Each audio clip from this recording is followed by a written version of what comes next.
Hello there and welcome to CoreTV News at 4 with me, Sabena Izuku. The crisis rocking the People's Democratic Party seems to have extended to its Lagos State chapter as news filtered in the early hours of Monday of the sack of Tunji Shele by 34 members of the State Working Committee. He was immediately replaced by the current Secretary Wahab Owokoniro. The committee accused Shele of mismanaging election campaign funds and manipulating the party primaries last year, which ultimately led to the defeat of the PDP at the polls. CoreTV News crew was at the party secretariat, which was under lock and with the presence of security operators. Journalists who gathered at the secretariat were dispersed after some time as there was no one to react to the news. The Kwara State Governor Abdul Fattah Ahmed has dissolved the State Executive Council according to the statement credited to the Secretary to the State Government, Shola Gold. Those affected by the dissolution includes Commissioner, Special Advisor, Senior Special Assistant, and Liaison Officer and Youth Employment Coordinators. He also revealed that all boards of government-owned companies, commission, parastatals, and organization other than those of statutory status were also dissolved.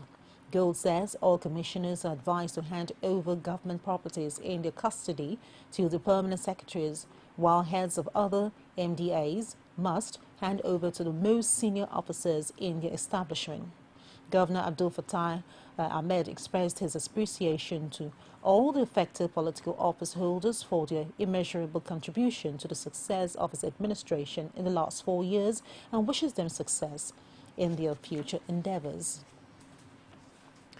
Speaker of the National Assembly, Aminu Tambuwal, has been honored with chieftain's title by His Royal Highness Onoje of Ikpoji at his palace in Esan West local government area of Edo State.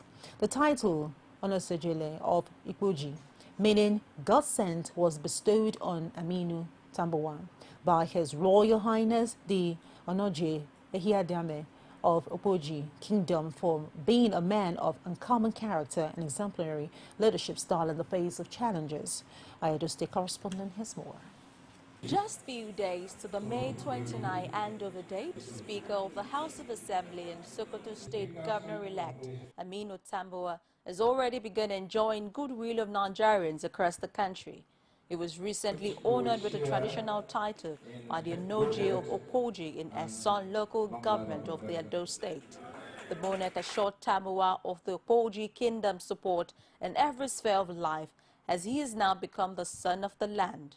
The Speaker, Aminu Tambuwal, who flew in Benin Airport and has barely few days to assume his new position as Governor of Sokoto State, having won the last governorship election, expresses his appreciation for the gesture and the honor, saying he would live to cherish it and the rich cultural heritage of the land.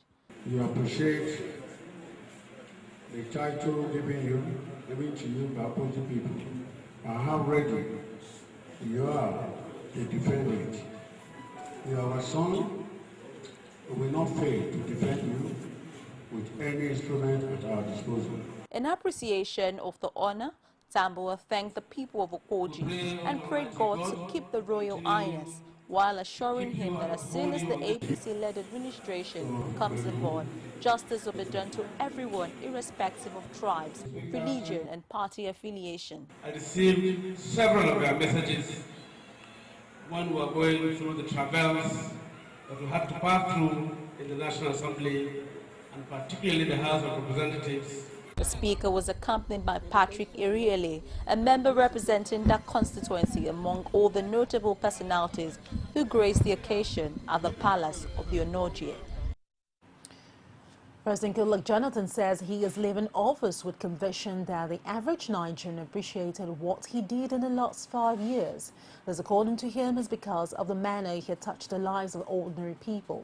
The president, who spoke at the Thanksgiving and farewell service organized in his honor at the Cathedral Church of the Advent, Gwarinpa, Abuja, also said he expected to be prosecuted. He, however, said he will be vacating office as a fulfilled man. Jonathan, who was accompanied by his wife, Patience, Jonathan said After considering how God had favored him, he wished he could dance like the biblical King David. The outgoing president noted that he wouldn't be surprised if most of the people who claimed to be his friends deserted him once his tenure People are runs looking out. at being the president alone. But people of about my age bracket, maybe few people above my age that probably have gotten the kind of blessings, but about my age bracket and a little below, didn't enjoy the privileges I have enjoyed. I attended my secondary school as a government scholar. Government sponsored me throughout my secondary school. Those are the good days where some of the hardworking students were held by government. In my university as an undergraduate, I used government scholarship. For my master's degree, I used government scholarship. For my PhD, my employer sponsored my PhD program. But we, myself, and my family, were very happy for this. Some hard decisions have their own cost, no doubt about that. That have run the government this way, that stabilized certain things, the electoral processes, and took certain decisions that brought some stability to this country. It's a very costly decision that I must also be ready to pay for it. And I used to tell people, because some people come to me and say, is this person not your friend? Is it not true, your government, that this person has benefited through this way? But look at what this person is talking. I said that more statements will come. If you take certain decisions, you should know that even people close to you will even abandon you at some point. So it's not that every decision you take, it may be good to the generality, but it will affect people differently. And for the ministers and aides that serve with me, I sympathize with them, because they will be persecuted, and they must be ready for that persecution.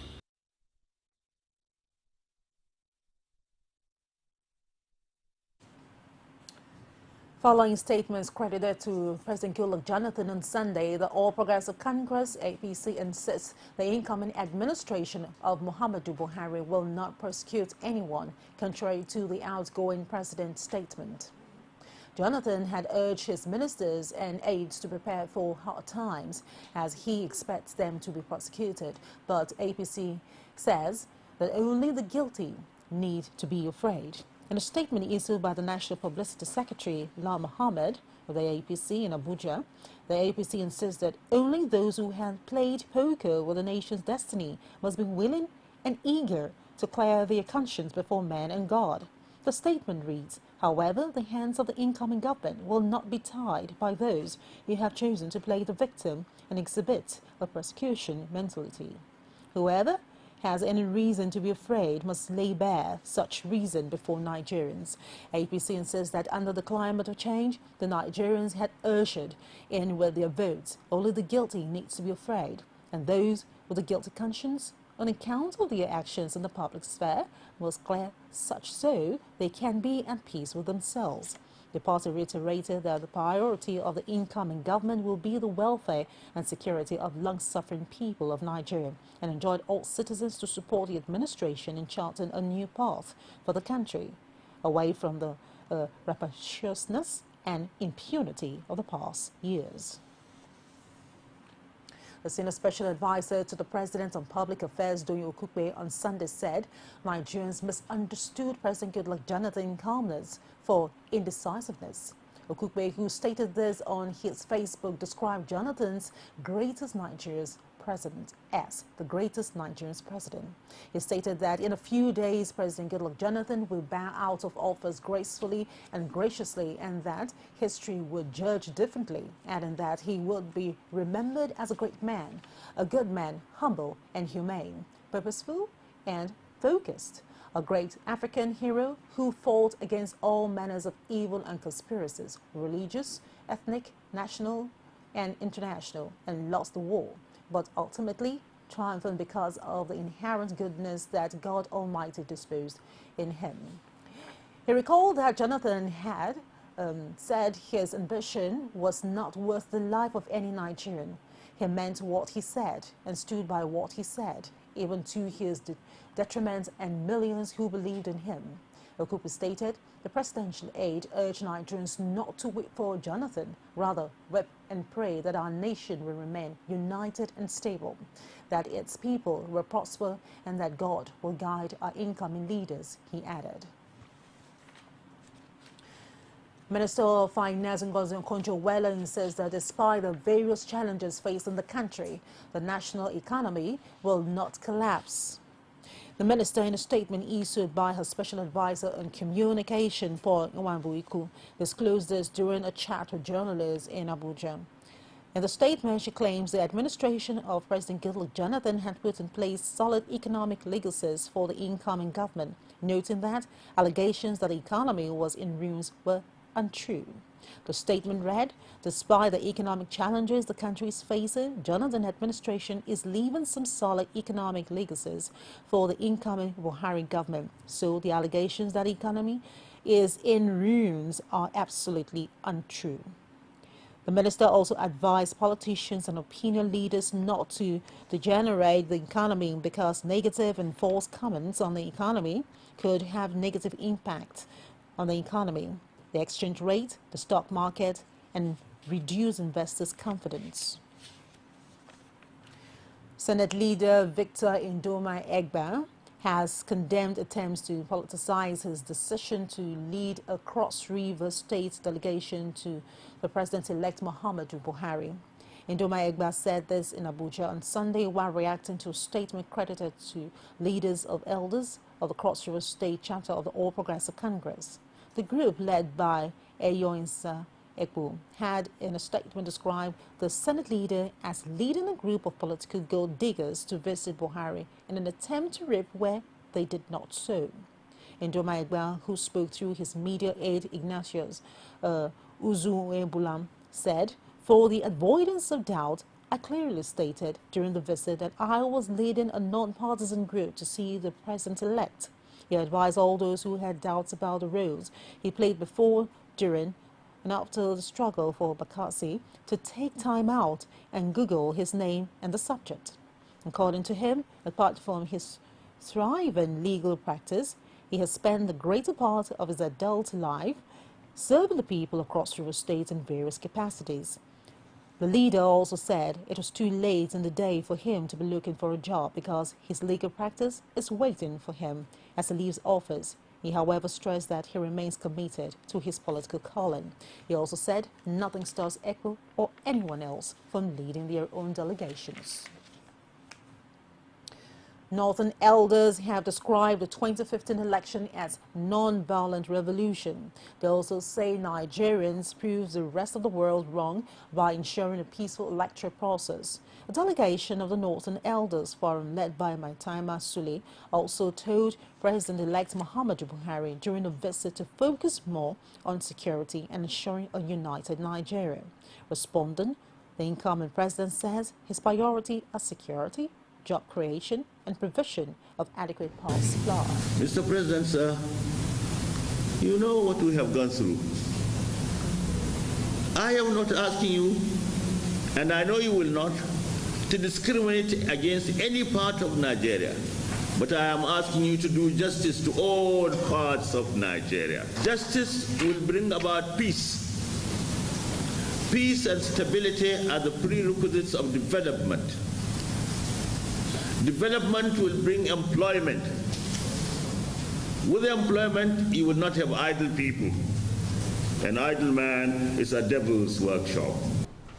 And continue to remind them of what I said in all the states I listed. We see fundamental problems. The first one is security. The country has to be secure before anything can take place. And then the economy. The fact that more than 60%, between 64–65% of Nigerian population are youth. And most of them, whether they have been to school or not, they are unemployed. And this is the biggest danger if we don't know it. So there must be job for these people, these children, this Nigeria, as quickly as possible. For even us to enjoy the amenities. through security, getting jobs for these people, putting the infrastructure right, especially power. But the economy, the employment quickly will have started agriculture and mining. That's why we can do.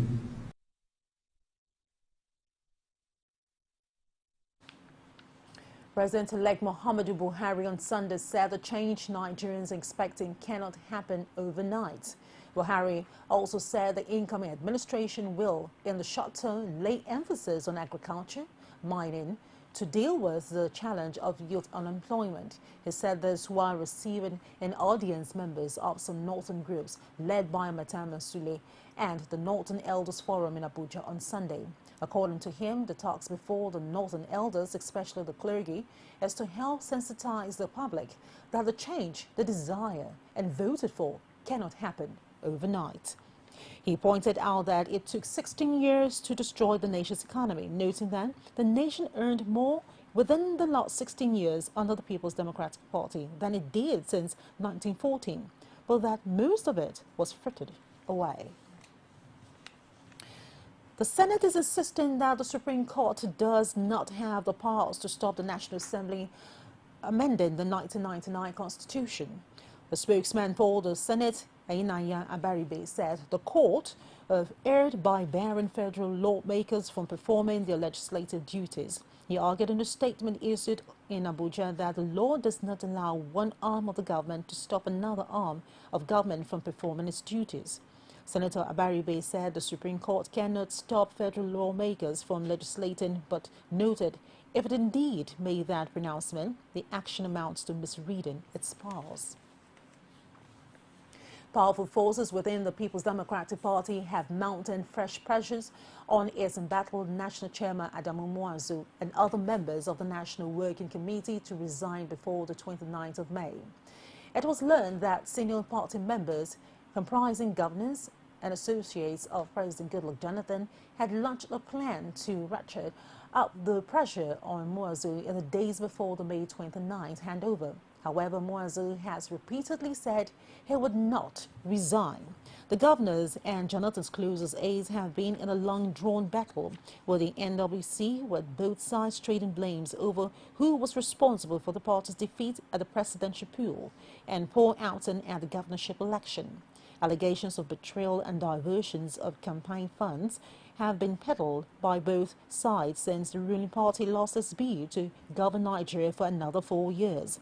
Sunday Punch gathered that a few weeks ago, the president had directed members of the party to stop trading words in the media because it could escalate the crisis the party is facing. But the president's charge has been largely ignored. The top member of the party said that the governors and Jonathan trusted aides would not stay in the same party with the NWC. A first-class monarch in Anambra State, Igwe Chijioke Nwankwo, has urged former governor of the state, Peter Obi, to end his feud with his successor, Willie Obiano, in the interest of the state. Nwankwo, who is the traditional ruler of Wafia and Umure in Indiokoka local government area of the state, stated this at his palace on Sunday at the press briefing.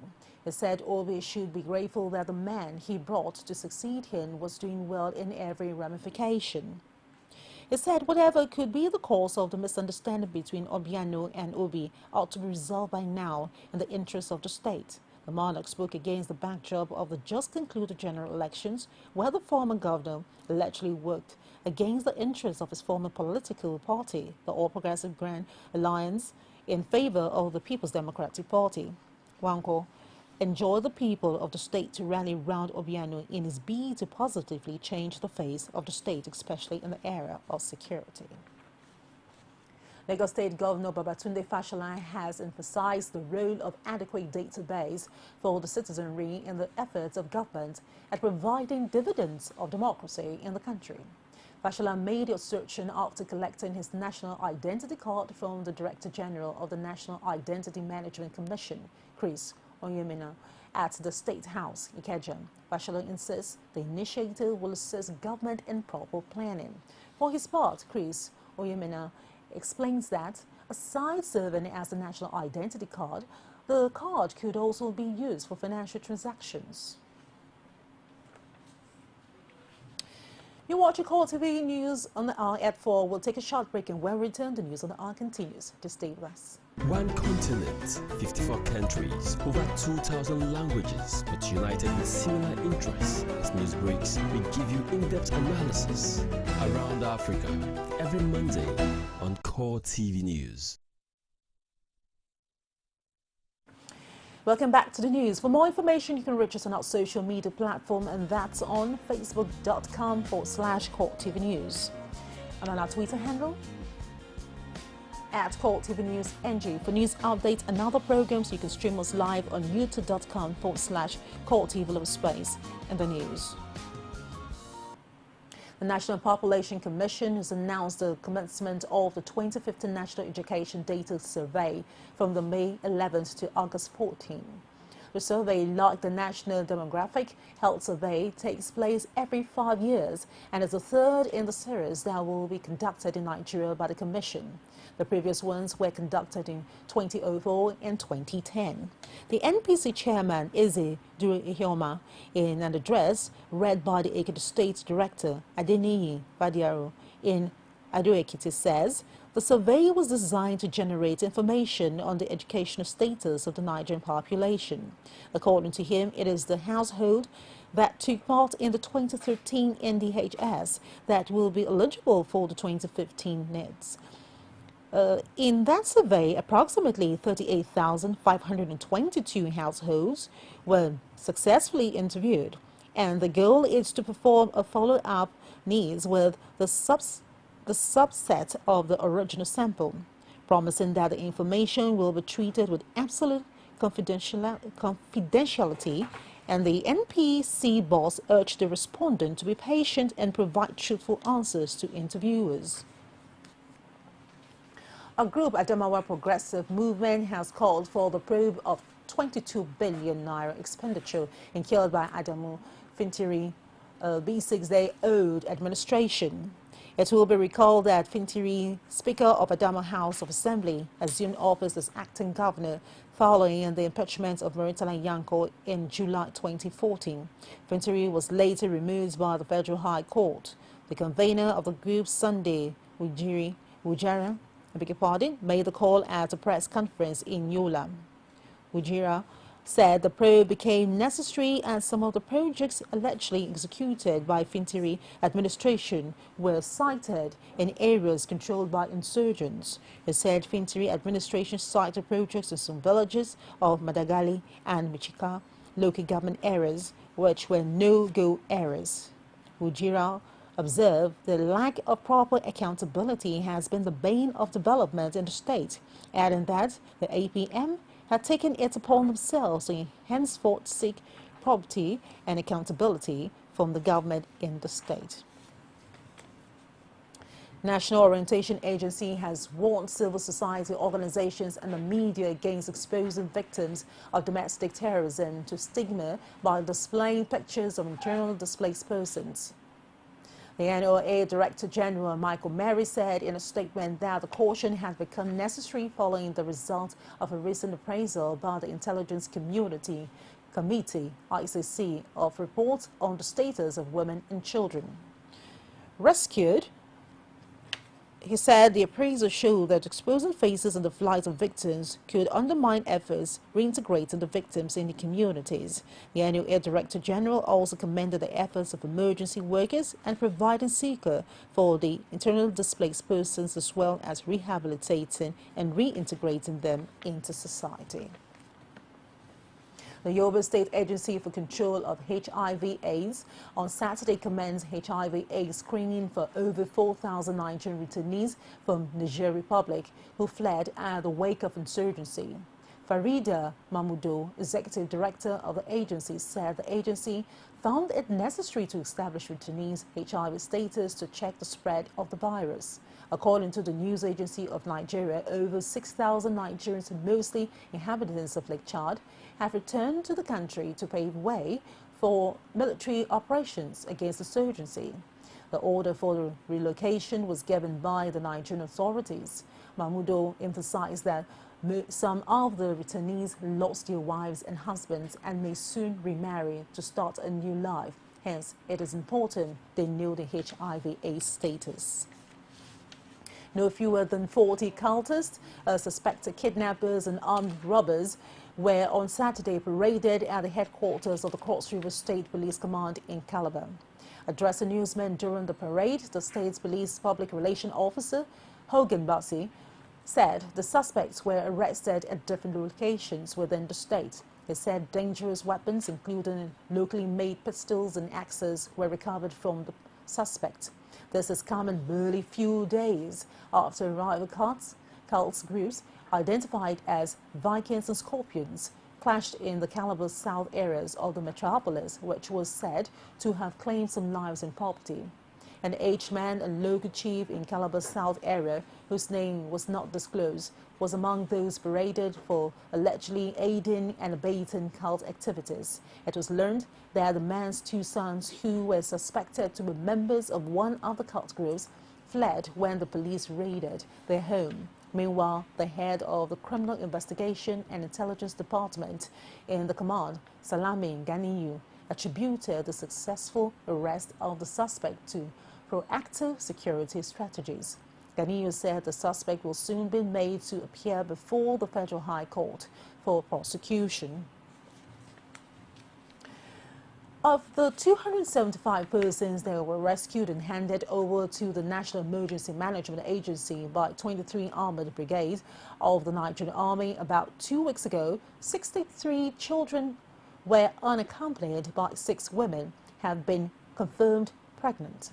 It was learned that more rescued victims from insurgents in Sambisa Forest were still being expected from the Nigerian Army, as the federal government, in conjunction with the humanitarian experts from the United Nations, were working hard to help reintegrate the women and children with their respective families.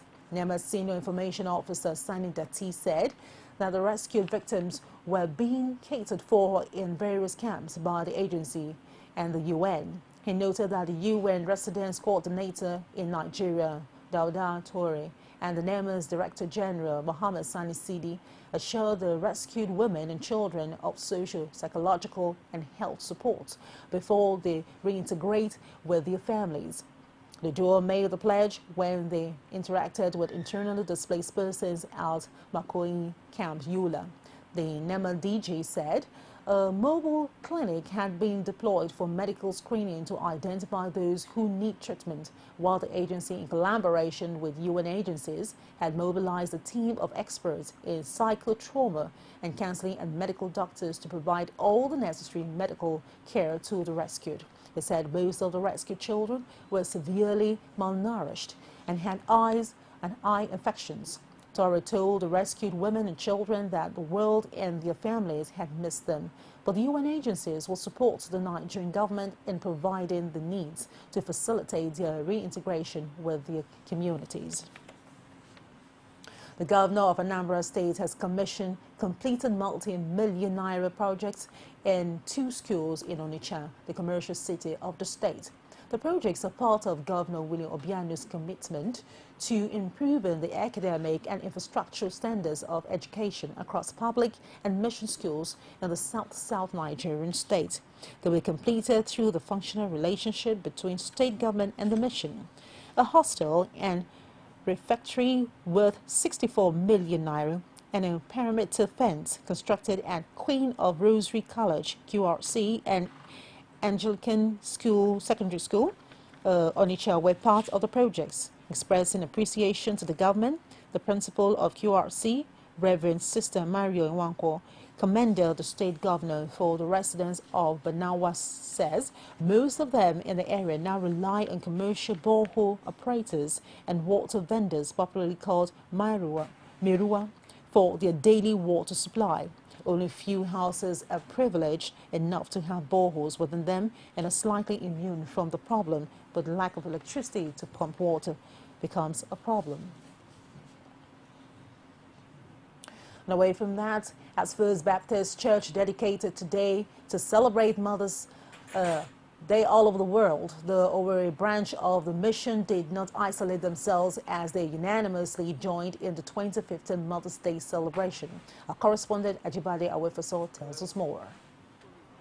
The annual event dedicated to celebrating mothers all over the world did not just focus on mothers alone, as it carried both old and young along.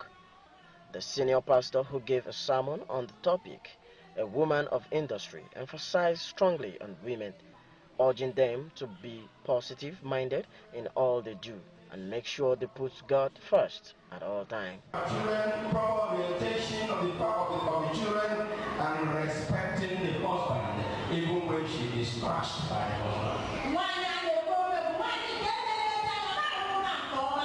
After the sermon came the high point of the event, presentation of gifts and awards to mothers who had distinguished themselves set in.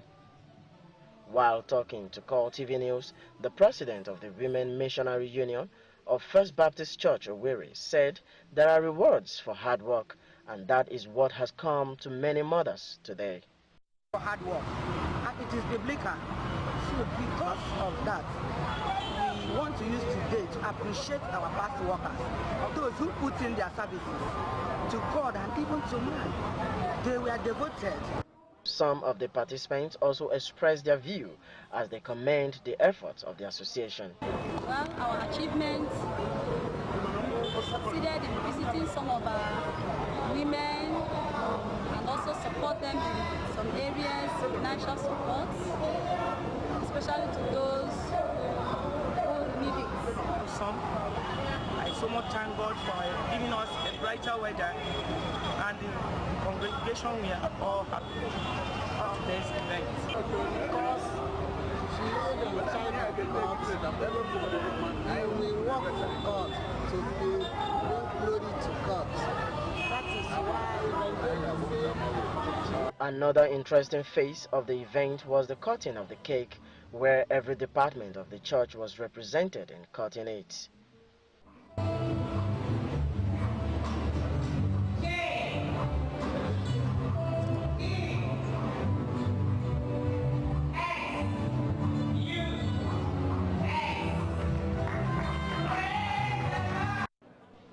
However, it was indeed a memorable day for most mothers, as they all went home with package and gifts to mark their day. Ajibade Awofeso, CoreTV News, Owerri. For about a month now, many residents of the Federal Capital Territory and surrounding states have been having a hard time getting fuel from filling stations. They've had to depend on black market fuel, which is easier to get but at a higher rate. Many people have wondered why fuel is peddled on the roadside while most filling stations in the FCT do not have the commodity. Basi Aye reports. This is the main depot for black market fuel on the outskirts of Abuja. It is actually located somewhere in a community bordering the FCT and Niger State.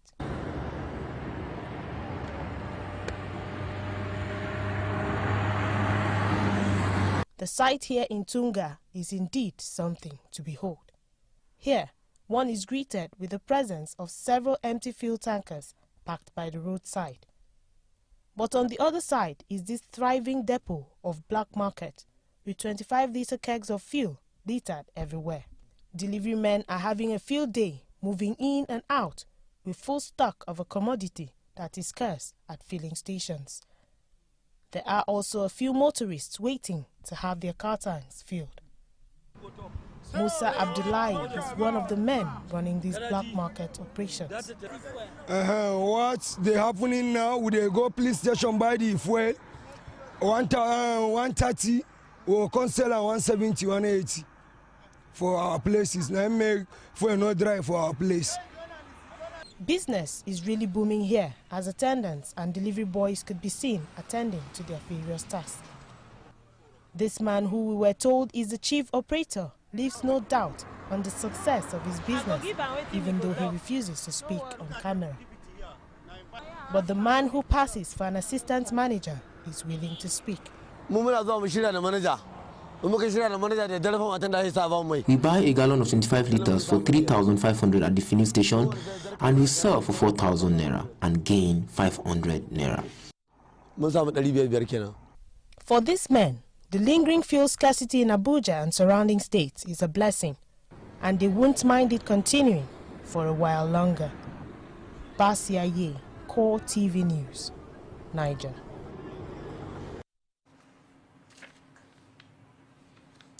The European Commission will make the controversial proposal that EU member countries should take in refugees under a quota scheme. The UN estimates that 60,000 people have already tried to cross the Mediterranean this year. Migrants are being driven to make the journey by horrific abuse in Libya, according to Amnesty International. International, more than 1,800 migrants have died this year in the Mediterranean, a 20-fold increase in the same period in 2014. The European Commission migration policy to be announced on Wednesday will also propose organizing legal means for migrants to come to Europe so they do not turn to traffickers. However, it will need to be agreed by the EU states. European leaders will discuss the proposals at a summit at the end of June. The measures proposed by the European Commission are the latest in a series of steps designed to stop migrants drowning in the Mediterranean. More than 200,000 migrants fleeing conflict or poverty from countries such as Syria, Eritrea, Nigeria and Somalia are estimated to have crossed the Mediterranean last year, and with thousands dying making the journey. Quotas would be determined using numbers of factors including countries, population, economic indicators, and the number of asylum seekers previously accepted.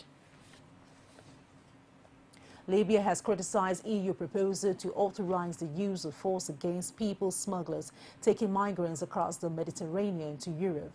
The Libyan ambassador to UN said the EU's intentions were unclear and very worrying. The EU is seeking a UN mandate to allow military actions to destroy or halt smugglers' boats in the Libyan waters. The measures are part of EU's proposed plan to stop migrants drowning in the Mediterranean. The UN estimates that 60,000 people have already tried to cross the Mediterranean this year. More than 1,800 people are feared to have died making the journey in 2015, a 20-fold increase in the same period in 2014. Many of the migrants are fleeing conflicts or poverty in countries such as Syria, Eritrea, Nigeria, and Somalia. The EU is also discussing plans to expand maritime rescue services and introduce a quota system for distributing asylum seekers between the EU members. Away from that to sports, Flying Eagles skipper Musa Mohammed has said his side have all it takes to emerge as world champion at the 2015 FIFA Under-20 World Cup in New Zealand. The 2015 African Youth Championship top scorer is assured that the depth of quality in the squad as well as hard work will give his side the upper hand when the competition starts on May 31st. With less than 7 days to the announcement of the final squad by Manu Garba and his technical crew, he divulged that the tension is very high in camp as everyone is working hard to make the final cut. Nigeria's first game is against six-time world champion Brazil on the 1st of June before facing Hungary and North Korea, and Mohammed opined that no team will be taken for granted. Jobin's side, Shaleg 04, have fired Sydney Sam and Ghanaian Kevin Prince Boateng. According to Shakil's sporting director, Horst Held, the decision was taken as a result of their 2-0 defeat to FC Cologne at the Rienergie Stadion. Sam was not listed for the game while Boateng was replaced by Jefferson Van Van in the 59th minute of the encounter. Shackle's sporting director Horst Held announced there would be consequences after Sunday's defeat away 2-1 FC Cologne, and the first action has been taken. Kevin Prince Boateng and Sydney Sam have released with immediate effect. Marco Höger is suspended for training and the first team action up to and including Saturday 16 May, the German club wrote on their website. Sydney, who joined the Veltins Arena Giants in January 2014 on a 4-year deal, boasts of 11 appearances for the Royal Blues. That also parade another Nigerian, Chinedu Obasi. Tim Nickard has become the second Belgian player to die of cardiac arrest in the past 2 weeks. The 23-year-old left back for Fort Tail with Rich and Bierskotch was playing in a tournament in Hemiskiln when he collapsed on Friday. He was placed in an induced coma and his club confirmed his death on Monday. In late April, Lokeren defender Gregory Martins, 24, died after collapsing during a reserve game. A club statement said Nicot fought like a bear and was the idol of our supporters. It described him as always in a good mood, always making the time for an up-tense selfie with a fan 3 years ago. Bolton midfielder Fabrice Muamba, then 23, suffered a cardiac arrest in an FA Cup game with Tottenham. He was in effect dead for 78 minutes but survived, although he never played again. Nicot's teammate Wesley Snoy said, "So many questions, always the same question comes up. Why? You left us far too soon. I will never forget you. Forever in my heart." Jeff Sidner, another Wildrix Bergscott player, added, "Football will never be the same anymore. Rest in peace, mate." Andy Murray claims his first victory over Rafael Nadal on clay to win Madrid Masters on Sunday evening. The Briton had never beaten Nadal in 6 previous meetings on the surface, but won 6-3, 6-2 to stun the home crowd. Defending champion Nadal was aiming for a record 5th win in Madrid, but Murray outclassed his Spanish opponent to lift his first Masters title on clay. The 27-year-old, who won his first clay court title in Munich on Monday, had now secured 2 in under a week. Are unexpected. It tends to, it feels nicer. I didn't feel like I put too much pressure on myself the last couple of weeks, which is a good thing. But yeah, I mean, obviously to win a Masters series on clay for me is a step in the right direction. It's something I've never done before, so that's good progress there. And yeah, obviously to win against Rafa on clay in a final in Spain is an extremely difficult thing to do, and I'm proud that I've managed to do that. Andy's playing well, and you cannot pretend to win against a player like Andy playing the way that I play today. That's it. That's simple, no? And accept that today was not the right day for me, and congratulate Andy because he's playing great, winning last week in Munich, winning here now, Masters 1000, I think for the first time in his career on clay. To win against Rafa on clay in a final in Spain is an extremely difficult thing to do, and I'm proud that I've managed to do that. Andy's playing well, and you cannot pretend to win against a player like Andy playing the way that I play today. That's it. That's simple, no? And accept that today was not the right day for me, and congratulate Andy because he's playing great, winning last week in Munich, winning here now, Masters 1000, I think for the first time in his career on clay. He's having a great season, playing well in the most important tournaments of the year, and he's ready to compete for everything. And that's it on the news on the hour. Do join us at the top of the hour for more. I am Sabina Izugan. Thank you very much indeed for watching.